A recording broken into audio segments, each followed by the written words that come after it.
So telling an actual disturbed soul to go into the light, it's kind of like encountering a sociopath and telling them, just become better.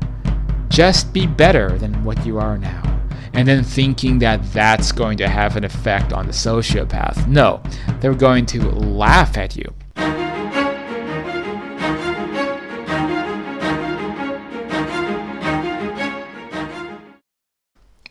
Hello and welcome to Afterlife Topics and Metaphysics. This is Cyrus, and I'm coming at you from an undisclosed location, someplace in the hills outside of Zagreb, Croatia. At least one person out there knows my whereabouts, so shout out to that person. And we have a special guest star today, which is Falcor the doggy. Hello, Falcor. Do you have anything to say about complex metaphysical topics, Falcor? I guess not. So, today we're talking about basically more in the ever-evolving concept of misconceptions concerning where we go when we die and what spirit communication is like.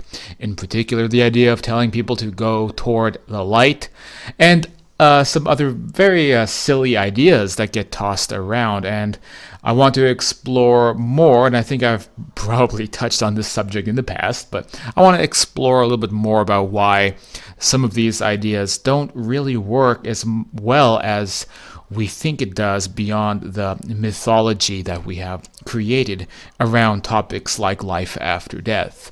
Why in the, if you want to call it the real world of this area, things are not always as black and white and simplistic as we would like it to be. Is that right, Falcor? Do you agree, Falcor? So that's the main idea today. And so it is a frustrating area for me because I can see sometimes just how much more work is needed before this subject starts to become in a way logical and sensible enough for, I think, our civilization to process it. And very much, even with all the metaphysical work and New Age work and the information from mediums and so much in this area, I think we are at still a very uneducated level about what is really going on. And all I'm trying to do is just poke at the surface a little bit to get a little bit of a better understanding. So I hope you enjoy this video and talking about these subjects. If you're new around here, this is the kind of stuff we talk about here. It's not for everybody. If it happens to be for you, then I'd ask you to please go down, hit the subscribe button, like the video, share it, leave a comment. Helps keep the channel relevant. And especially if you want to help support the work, I'm very grateful to all you guys out there who are patrons who allow me to do all this afterlife work and still support myself a little bit. So you can sign up at patreon.com/afterlife topics. The link is in the YouTube description. So to continue. Sometimes I see being tossed around the idea that as somebody who, for example, rescues trapped, negative, or lost souls, that part of that work involves helping to show them to the light. Now, I've railed against this a bit in the past because I see a opportunistic element of this idea, because I have seen people claiming to be rescue workers, whatever you want to call it, and they will remove the evil spirits from your home by basically coming in and showing them the way to the light, right? And so it is a society-based trope at this point about the light, and it is the light that very much rescues us and saves us from the complexities of human psychology, of the complexities of the mind, because the mind is a very complicated thing, and human psychology is something that even the greatest psychologists in the world can only scratch the surface of. People like Jung, who have remarkable ideas, but still, it would take somebody of Jung's caliber of mind and understanding of reality and the human condition and consciousness, to spend their entire lifetime conceptualizing new ideas, and still they can barely match just to what extent the information that is out there concerning the psychology of the human mind. So that's why I find it very cute that a so-called lost soul that can be exorcised from your house by telling it to go into the light. And there's very much a Hollywood element to this as well, because in films about the afterlife, it does seem like, they want to break things down to good and evil. So there's the light of God, and then there's like darkness, confusion, fear, and there's just those two dynamics.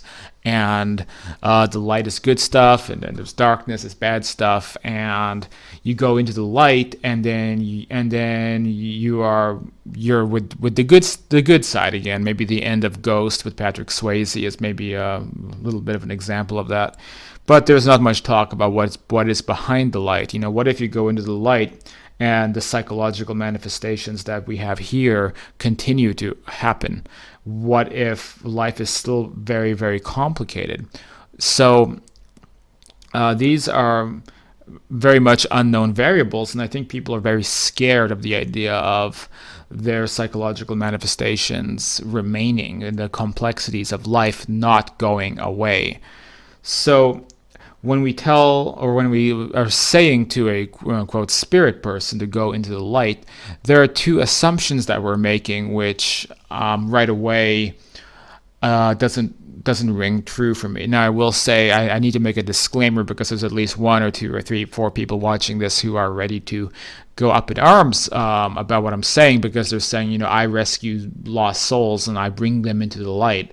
Well, that's all great, but and I'm sure this is a thing that can happen sometimes in certain situations, but I don't think it would relate to the majority of the situation, of majority of situations, I should say. So let's look at reasons that I think that commonly this is not a technique to, quote, rescue lost souls. The first one is that there's a presumption that after-death contact is happening from a confused or troubled spirit. And this is one of the biggest and one of the worst mythologies surrounding the New Age movement and the spiritualist communities and all of that, because it literally is assuming that a deceased loved one that is attempting to make contact with you is some kind of a troubled or lost soul.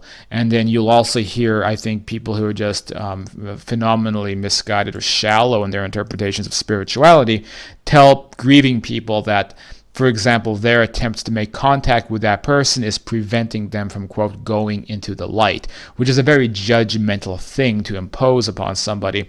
And it also presupposes that the nature of the relationship, is that right, Falcor?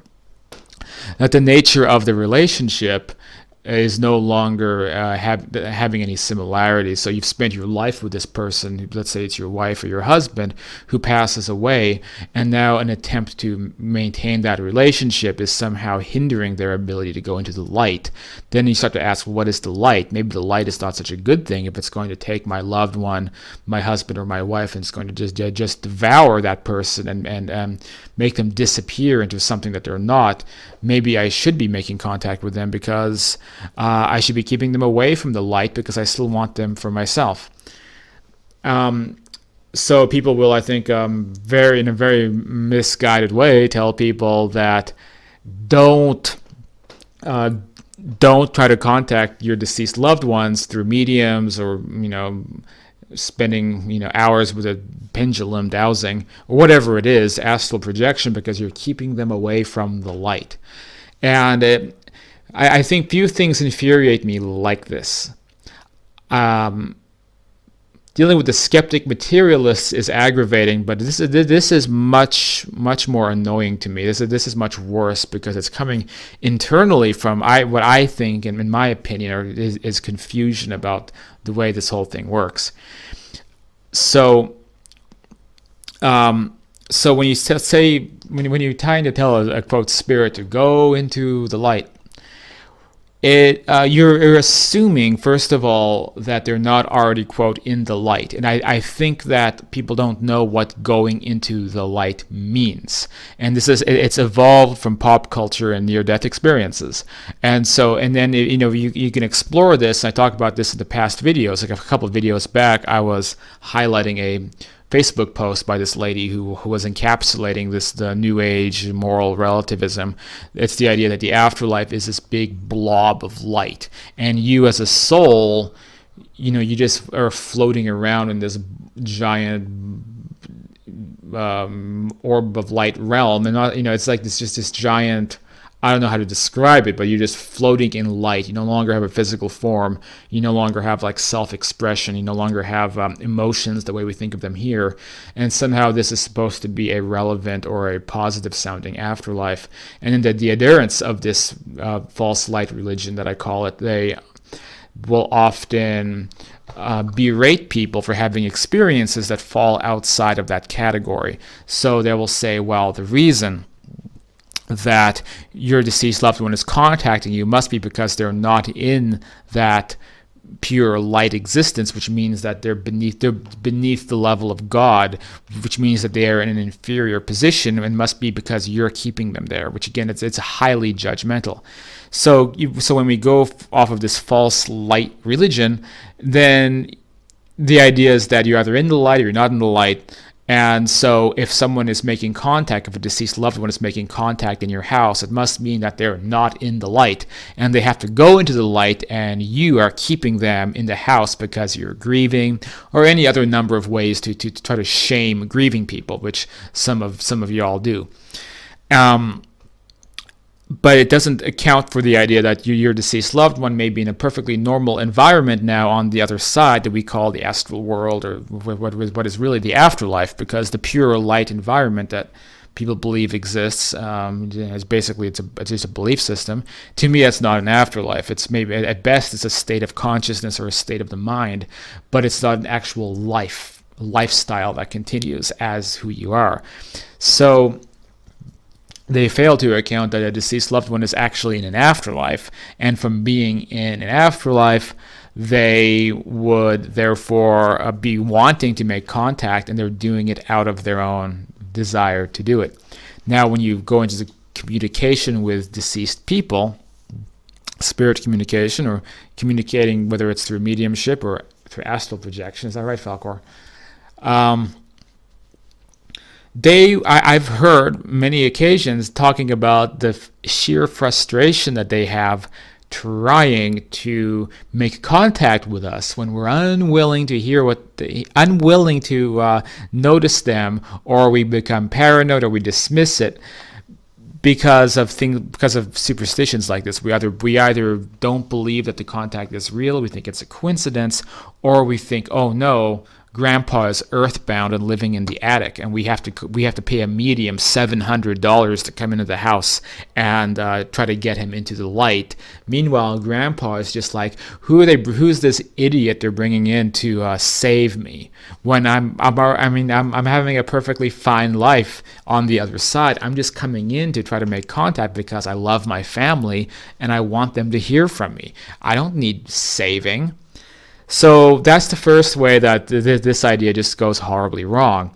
The second way is that, let's say we really are dealing with a, quote, lost soul, a disturbed entity, something negative. And there's some people out there, some people I've even had on this channel recently, who try to claim there's no such thing as negative entities, which is a very obvious case of wishful thinking.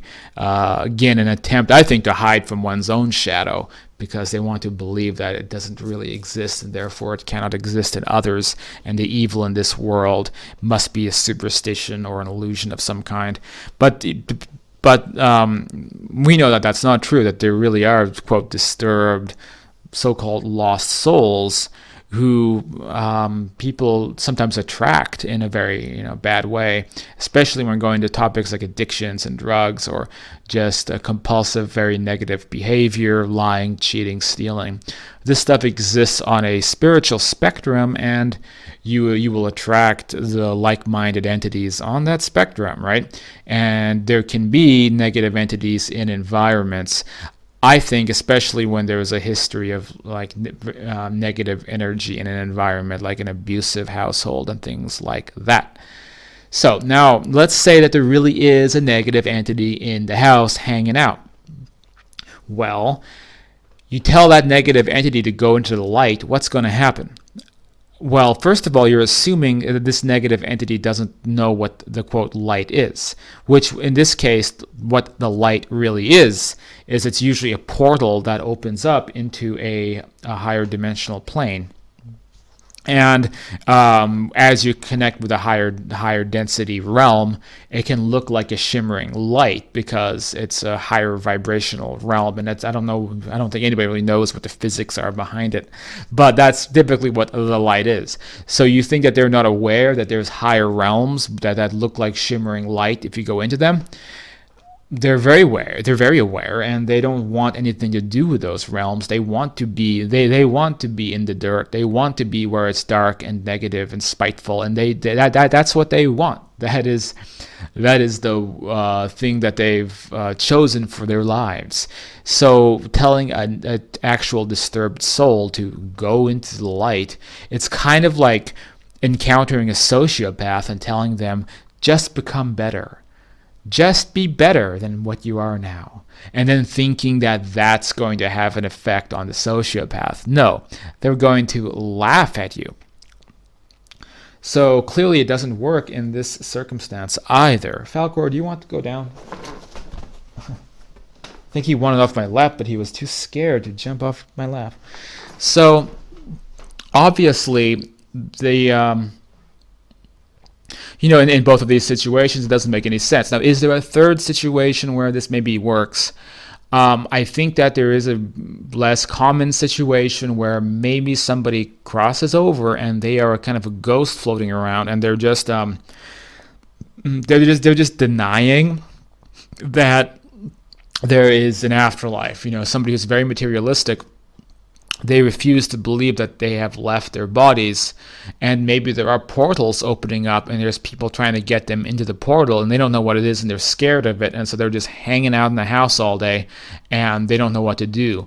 In this case, if somebody who is in the house, if the medium you're paying $1,300 to remove Grandpa Henry from the attic, if this medium does come and tell Grandpa Henry, like, it's okay to go through those portals and into the other side, then that may actually work. It may actually convince Grandpa Henry finally about his new condition, and it may have a positive effect. And so maybe in this case, Blue Star Neptune goddess, the medium, who flew in from Sedona, who you're paying your child's university tuition to, maybe she earned her money in that case because it really worked. But I'm telling you, this has got to be something that happens far less commonly compared to the other two examples, right? So this is just one way of quite a few ways that people really have these incredible misconceptions about how the afterlife works. And a lot of it also comes down to the idea that there really isn't any sovereignty for spirit people, that they don't make their own decisions, and that the afterlife is not a real place. Or again, it's the false light religion stuff, which is that you go into this giant amorphous light environment where you're no longer you don't look like you, nobody has any form, shape, identity, and you're just bobbing around. I can go into other misconceptions that arise from this as well. I don't think I have time in this video, but for example, misconceptions about reincarnation, where they something that also gets my goat is the assumption that people have reincarnated. Say Grandpa Henry has died, and medium says, well, I can't make contact with Grandpa Henry. It must be that Grandpa Henry has already reincarnated. And then they're like, oh no, Grandpa Henry is now reincarnated, so we can never talk to him again. But the real explanation was that Blue Star Neptune goddess, the medium, actually just sucks as a medium and was making an excuse. There is no reason to create the assumption that everybody is going to reincarnate, and there is no reason to also believe that reincarnation happens anywhere close to how we think it does in our New Age books and things like that, or even our religions. In reality, evidence is pointing toward the idea of reincarnation, as being this multi-dimensional thing, which means you can be here and be there at the same time. It doesn't mean that someone is now off access to you because they, quote, reincarnated. And I also don't understand why the reincarnation thing, why New Agers paint it as an inevitability, like you're just waiting until they decide to reincarnate. Like, isn't that kind of a bad thing if somebody has to keep having lives here again and again to work out something that they're not doing correctly here? Like, why can't they just have a life on the other side and then, continue their life there in a happy way? Why do we say that they're going to reincarnate, or how much time do I have left until they reincarnate?